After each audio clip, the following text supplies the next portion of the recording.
ադրբեջանական կողմն էլ արդեն ավելի հաճախ է խոսում նրա մասին, որ տեսնում է Հայաստանի իշխանությունների լեգիտիմության խնդիրը։ Այսինքն իրենք էլ են արդեն հասկանում, որ եւ իր համալիվը իդեպ դրա մասին բառացիորեն խոսում է, որ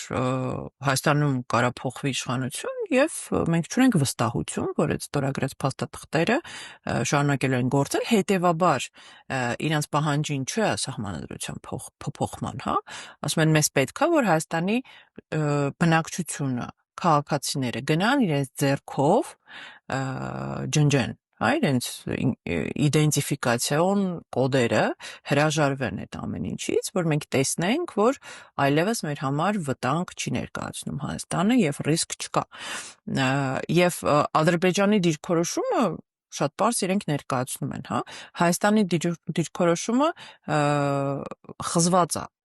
իշխանության եւ հասարակության դիրքորոշումները ծայրահեղ տարբեր են այդ հարցի շուրջ եւ եթե Հայաստանի իշխանության դիրքորոշումը համընկնում է իրենց ադրբեջանցի սիրելի գործընկերների հետ, ապա հասարակությունը դրան կտրականապես դեմ է եւ թշնամին էլ է դա տեսնում եւ այդ ռիսկերն էլ են իրենք տեսնում եւ այդ ամեն ինչը հասկանալով հանդերձ արագ փորձում են մաքսիմալ շատ բան ստանալ այս ամեն ինչից նույնիսկ չստորագրած, նույնիսկ ֆիկտիվ, նույնիսկ ոչինչ չնշանակող թղթի կտորի շուրջ։